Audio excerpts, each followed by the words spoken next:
time in the village of Ukod, there lived a man named Oked. Oked was the most respectful elder in the village.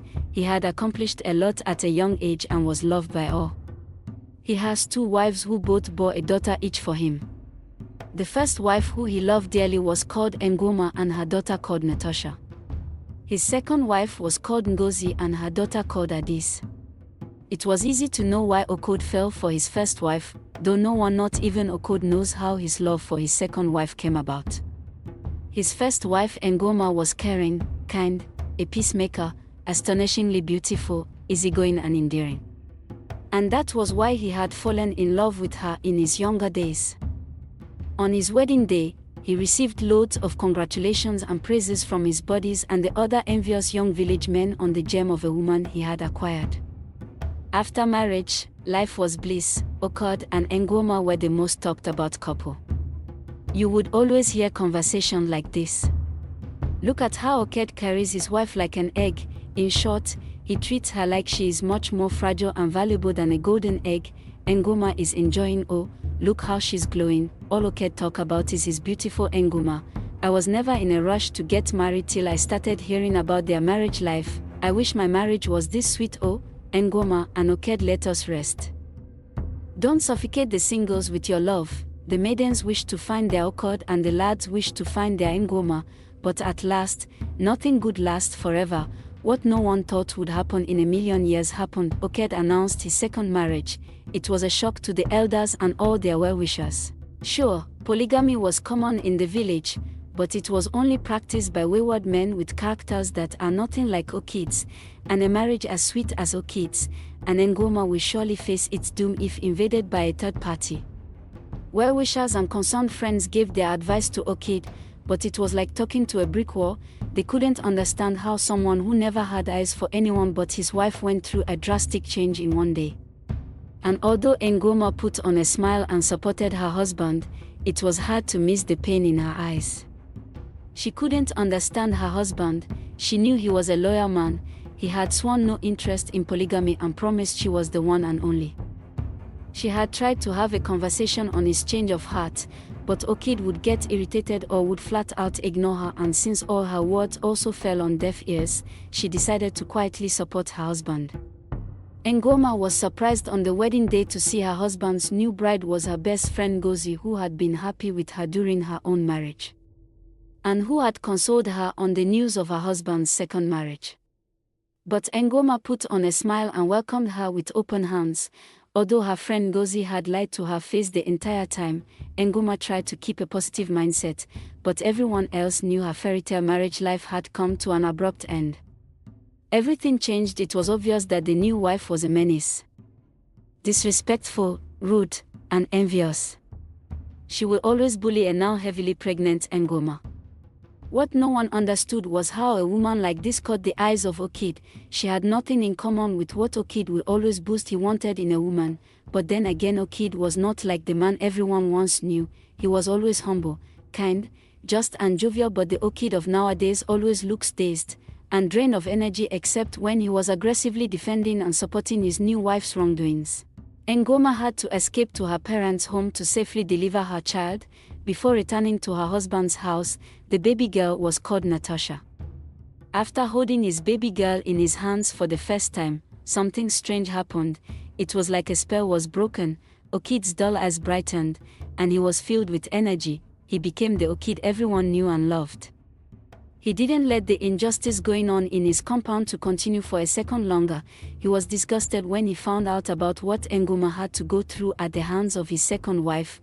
It was as if he wasn't aware of it all along. Taking advantage of the now easygoing Oked, the curious villagers, friends, and well-wishers asked Oked why exactly he married Ngozi. But he could never give a direct answer. He would either go blank or stutter nonsensically. And this puzzled the villagers. That same question was what Oked asked himself every night, but he never got an answer. It was as if his head went blank when approaching this subject of his second marriage. The frustration of always cracking his brain searching for an answer always brought tears of frustration to his eyes, until exhaustion finally brought him to sleep. But this Oked didn't last for long. The man who turned his eyes from the wrong happening in his own compound returned. Ngoma's hell began anew at the hands of her new co-wife who was once her best friend. But no matter the abuse and insults, Ngoma's good character never faltered. She received prayers, encouraging words, and gifts from the kind villagers who sympathized with her, but at least, there were some who had almost died of jealousy when Ngoma was enjoying her marriage life. Those were the ones who never failed to rub salt in Ngoma's wounds, by throwing mocking words and insults, going out of their way to bully Ngoma and make her life outside her already uncomfortable house more horrible. But Ngoma bore with all this, her true patient and forgiving traits coming out during this trying time. But karma was early to the party, because after 2 years of marriage Ngozi couldn't conceive. And the villagers immediately used this to torment Ngozi, reminding her of all the wickedness she showed Ngoma during her pregnancy and even after childbirth. They reminded her how much she had made the mother and child suffer in their own compound. Wicked woman. The village women will begin loudly behind her back. How do you expect to be blessed with a child when you are this wicked? I live in the compound next to them. Whenever Ngoma leaves her child to go to the farm, to fetch water or to the market, I'll hear her little child screaming and crying uncontrollably. But minutes before Ngoma comes back, the child will quiet down. One day the cries were so loud I had to go check on the child, only to find that witch Ngozi hitting this poor little child with a stick on her head. I immediately cursed her out and took the child away. That is why Natasha now follows her mother everywhere she goes. The other woman exclaimed, that wicked woman will never know peace. But what did we expect, when she didn't spare poor Natasha when she was in her mother's womb? Is it now that Natasha is born that the wickedness would stop? I tell you, this evil woman will never hear the cry of her own child in that compound. And that is how Ngozi kept getting in more fights after overhearing conversations like this. And of course Ojid, who once used to never raise his voice, would join his wife in fighting and quarreling with the villagers. Then, it was as if Lady Luck had gone insane or hit her head, because she knocked on the door of the wrong person. Ngozi finally conceived and gave birth after nearly 3 years of barrenness in the marriage. During her pregnancy, she made sure to turn Ngoma and her daughter into her own personal servants. She was like an evil wicked dictator, with Okid standing in full support behind her. After putting to birth, she named the child Adis. She would then go around the village boasting in a loud voice, I have finally given birth to a beautiful baby girl. Where are the evil people that said it won't happen? My blessing has finally shut their smelling mouths, she would shout, laughing obnoxiously. She acted like she was the first person to ever get pregnant and give birth in the village. As Okid's girls grew, their beauty shone like polished gems, with daughters as beautiful as this. The villagers already knew when the time came the Okid's compound would be swarmed with suitors. Natasha had the impeccable character. She was big-hearted and thoughtful, very respectful and helpful to everyone, and her dazzling smile brightened everyone's day. The villagers always sang her praises, and the elders were always eager to give her advice and their blessings. It was obvious she had taken after her mother with beauty and a responsible character. While Adis, though also blessed with ethereal beauty, inherited her mother's rotten character, she was disrespectful, rude, a bully and completely unbearable to be around. She felt untouchable because her mother and father would always jump at any chance to defend her horrible behavior. She also took great joy in joining her mother in tormenting the life of Natasha and her mother. Adis was the type of girl parents want their children to stay away from and avoid being like. Soon the girls grew into adulthood, old enough for suitors to come knocking at their parents' door. And come they did in both loads, literally. Young men from other villages, hearing of the ethereal beauties in Okid's compound, came to see for themselves. Impressed, they'll ask for the hand of one or both of Okid's daughters in marriage, but were always rudely turned down. This surprised the villagers. Why is Okid refusing to give his daughters out in marriage, when they are well in age, and especially when requests for their hand are pouring in like water? Requests came from men, young and old, handsome and ugly, wealthy and poor, important and insignificant. There were a lot to choose from. Yet all of them have been turned down and left Okid's compound dejectedly. Adis was getting increasingly frustrated each time her dream man got sent out the door, with all the gifts that had been brought to ask for her hand. She was not like Natasha, whose patience was as vast as the ocean. Unable to bear it anymore, she turned to the real mastermind in anger, for she knew her father was just a puppet in the hands of her mother. She could understand that her mother would refuse to let Natasha get married out of pure wickedness. But why is that wickedness also extending towards her? She tormented her mother day and night but never got a reasonable response. But she never gave up tormenting the truth out of Ngozi. And it took no time for Ngozi to break. Ngozi confessed everything to her daughter. Ngozi was Ngoma's best friend. Ngozi could see for herself how amazing of a man Okid was. She grew jealous of her friend as she witnessed this every day. Being beautiful herself, she also got a fair amount of suitors, but she only wanted Okid. And her jealousy led to hatred for her best friend. But she was not stupid to seduce Okid, for she knew as a virtuous man, Okid wouldn't fall but would instead distance himself from her, so that is how she found herself in a voodoo master's hut. There she got control over Okid, but for the price of her womb. She thought it was okay for the love of Okid. But the joy of seeing his first child had released Okid from the spell, but Ngozi once again reigned in control with another visit to the voodoo master, after receiving great heat from the villagers who claimed her badness was a result of her wickedness, which was true. She tried to find a solution, and her evil legs had brought her to a water goddess. The water goddess had a daughter who had always wanted to experience living as a human, so she had blessed Ngozi with a child named Adis. So Adis was not Ngozi's child but a water child spirit, also called Ogbonje. Ngozi's womb was just a vessel for Adis to finally be able to live as a human like she wanted. These Ogbonje spirits were irresistibly beautiful. Now this explains Adis' literal ethereal beauty. But Ngozi was cautioned to never let Adis get married lest she would be stuck in her human body forever, and never be able to return to the water. And Ngozi knew the worst thing she could do was anger the water goddess, who was Adis' true mother. After hearing this, Adis was dejected, but she couldn't explain the haunting feeling she felt at the thought of not being able to return to the water. And of course, Ngozi confessed to purposely delaying Natasha's marriage out of pure wickedness. After all, if her own daughter couldn't get married, then Ngoma's child shouldn't get to enjoy such luxury either. Adis was consoled by this. If she can't get married, neither should Natasha. This continued for months. Suitors kept pouring in, but they were all discourteously sent back. But one day, rumors started that a man of royalty from a faraway village was visiting on a quest for a bride. Words of his affluent kingdom, abundant wealth, and stunningly good looks spread all over. All the maidens were on their toes. They were all eager to meet and catch the eye of this mysterious prince. Even Adis' interest was piqued, even though she knew she would not be able to marry him, but she took solace in the fact that neither will Natasha be allowed to.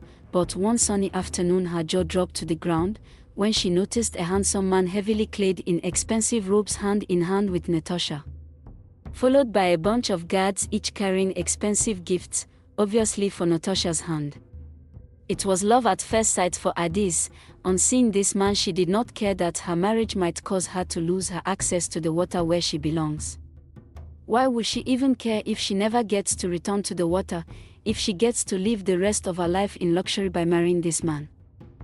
But just how did that crafty witch Natasha get her claws on him first? She wondered out loud.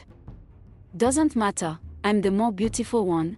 Every man that had come here with Natasha in mind had always changed their mind after catching a glimpse of me, Adis smirked. During the time the rich young man who went by the name Obina was professing his love for Natasha to their father, Adis strutted all over the place, trying to get Obina to take notice of her, but to her surprise, Obina seemed unfazed. It was always at this moment the men would start stuttering and stumbling over their words, then changing their interest from Natasha to Adis, or instead ask for both of their hands in marriage. But it was not the case this time, and Adis was more intrigued by this man. But as usual, Obina was sent away with all the gifts he had brought. But unlike other men who had been greatly offended by Okid's rude dismissal, Obina kept returning with twice as many gifts each time he was refused. Adis was so in love, She wanted this man, and her mother seemed to be on the same boat as her, who would love her daughter the most if not this man. After all, they have seen how overwhelming and loyal his love is in his perseverance and dedication to Natasha. Most importantly, she and her daughter will live a luxurious life away from this village if they can get the prince to want Addis instead. So one midnight, the mother and daughter sat to hatch a plan. "Mom," Addis whined. "You should see the way Prince Obinna showers Natasha with gifts and attention. Natasha is now the talk of the village. Natasha has been roaming around with a smile on her face. Is it fair? Why is she more favored than me when I'm more beautiful? Natasha does not deserve this much happiness. Mother, do something." Ngozi sighed and hummed in agreement. "You are right, my daughter, only you deserve all the riches and fortunes of this world while Natasha gets your scraps." Ngozi grinned evilly and whispered to her daughter, "I'll let Okid approve the marriage. And while that wretch and her daughter are busy making preparations for the wedding, I'll take you to the voodoo master and he'll help you snatch Prince Obinna, so on the day of the marriage you'll be the one getting married instead of Natasha."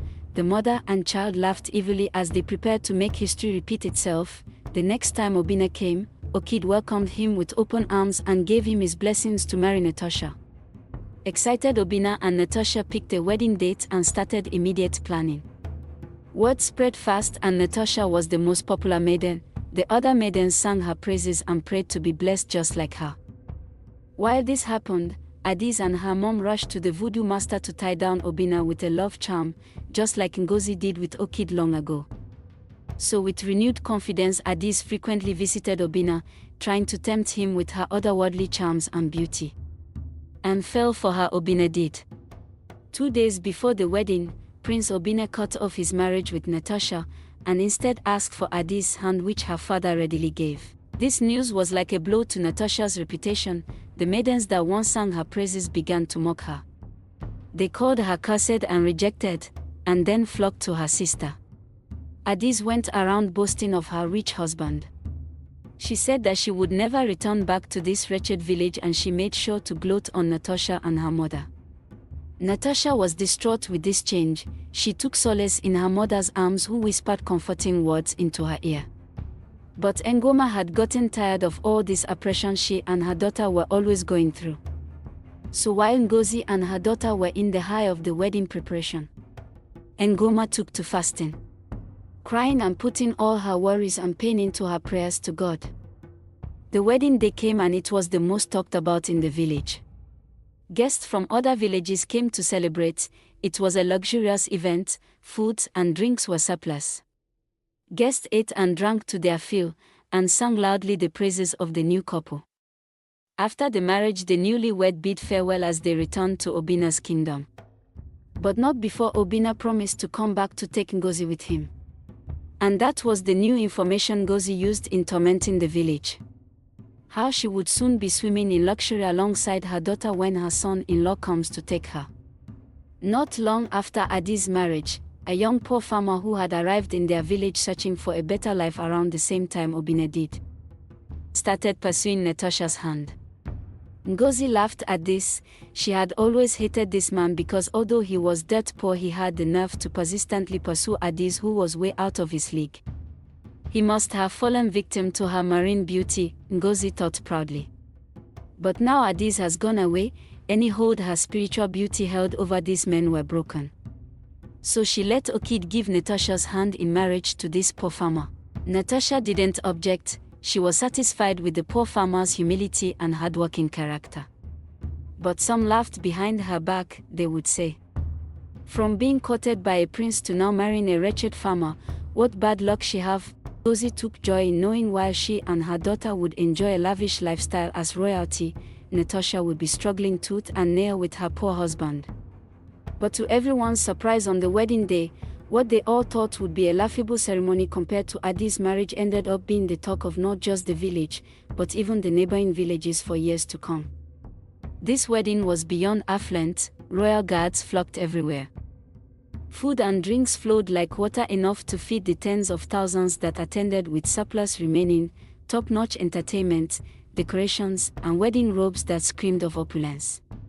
It was every maiden's dream wedding ceremony. It turned out the poor farmer was the real Obina. Rumors always go around a certain village about a royal prince in search of a bride. And the prince will visit the village under the guise of a poor farmer looking for greener pasture. That was how he searched for the bride who would become queen of his kingdom. But none of the maidens he met gave him face, instead looking forward to catching the eye of this royal prince. And he left every village dejected, but with his kingdom in mind his resolve would strengthen and he would try again.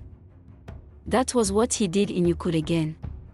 He had fallen in love with Natasha's good character, and was won over by the kindness and love she showed everyone including him. He was sure she would be not only a virtuous wife but a perfect queen to his kingdom. But when he had gone to ask for her hand he saw Adiz and fell victim to her marine beauty. So he pursued Adiz regardless of the fact she had not even a single quality he wanted in a wife and future queen. But with Adiz gone, his eyes finally opened to the woman he had always loved. After the wedding, Obina promised to come back for Natasha's parents and rode away with Natasha to his kingdom. But with this secret revealed to the whole village, everyone wondered. Who was the mysterious man that took advantage of the rumor and posed as Obina to marry Natasha? This gave Ngozi sleepless nights. If that man was truly an imposter, that meant they knew nothing about him, not even his name or where he's from. Now who knows where Adiz, who isn't even her daughter, is? But she took solace in the fact that the man was indeed rich as shown by the opulent wedding ceremony. One night when she was finally able to sleep, she had a terrifying nightmare where she was visited by the marine mother. The marine mother, distraught, had angry tears streaming down her face as she pointed an accusing finger at Ngozi. "You," she thundered, "you. What have you done? Why does my daughter's spirit cry to me from the underworld? Why have you doomed her? You got her married to a 900,000-year-old ghost. Now she is trapped in the ghost world for eternity. The ghost world where time passes by excruciatingly slow. In the ghost world a minute is equal to 10 months in the world of the mortals. The ghost world unfit for the living, where the sound is like burning coal, with wind that stings like lashes to the human flesh, water equal to burning lava, and atmosphere like piercing needles to the human skin. I hear my daughter's screams every day as she lives in hell. I curse you, Ngozi. You shall begin to live out your own hell. Your skin will rot. You will lose use of your hands and legs. You will be in constant pain, but no one will pity you. You will lose the love you bought for the price of your womb." The crying mother cursed and vanished. Ngozi woke up in fright from the terrifying nightmare, but screamed louder when she couldn't feel her hands and legs. For the curse had begun to manifest. It took some days, but the love spell broke. It was like a film was lifted from Okid's eyes and he could finally see the woman he loved. Okid apologized profusely to his wife Ngoma and they hugged in tears. But Okid couldn't understand why he did the things he did, why he treated his wife the way he did. But he promised himself to make up for it for as long as God will mercifully keep his life. Ngozi, unable to hold her tongue amid her suffering, started screaming one day and confessed all her crimes. Everyone there was disgusted at her. They could clearly see the price she was paying for her wickedness, as her flesh rotted and the odor polluted the surrounding air. Ngoma cried in the arms of her husband, who glared at Ngozi, who was now unapproachable because of the impenetrable wall of stink caused by rotting flesh. But in good news, Obina fulfilled his promise and came to take his in-laws to his kingdom. But what was a happy occasion for Okid and his wife put Ngozi in constant fear. She remembered that the ghost had promised to come take her when he married Adiz. She spent day and night terrified that the ghost would remember its promise and come take her. And she knew more suffering than she could ever imagine would be awaiting her if she ever goes to the underworld. Dawn, the ruthless and vengeful ghost, takes great pleasure in causing humans to suffer in the harsh conditions of the underworld. He travels around the world, through continents, cities, towns, and villages to carry out his vile and wicked acts. When he reached Okad village, he chose Natasha as his victim. And he recognized Adiz as a marine spirit at first sight, but being a ghost, her charm had no effect on him. After the marriage was set, he got to know the sisters' different characters. And he felt guilty when he thought of the doom he was going to pull poor Natasha into. But this thought did not extend to Adis. He was more than happy to welcome her to hell. So when he had decided to marry Adis, it was not because he had fallen for her charms and beauty, but because he had fallen in love with Natasha instead. He loved her kindness, her patience, her beauty, and more. So he could not bear to hurt her. When he would see Natasha being mocked, he would shake his head amused because they didn't realize he had done Natasha a huge favor by cutting off their marriage. Whenever he thinks of Natasha, the girl who has truly stolen his heart, he no longer feels the resentment and anger that had pushed him to deceive humans into the underworld where hell awaits. So he decided to put a stop to his vengeful acts. But first, his mother-in-law is waiting for him. He did promise her a home in his kingdom after all, and he doesn't intend to break his promise. This is the last one I bring to hell. He promises the memory of Natasha in his head. And so it was, as Don was never one to break his promises. Thank you for watching this intriguing story. We should always learn to be happy for others. Their blessings should not be cause for envy but should renew our hope in God that for sure ours is coming. No bad situation should be taken the way it is. It is not okay to accept suffering, for we wrestle not against flesh but principalities and power, so never take off your praying armor. Wickedness has its reward. It's better to walk a righteous path, for it offers eternal blessings.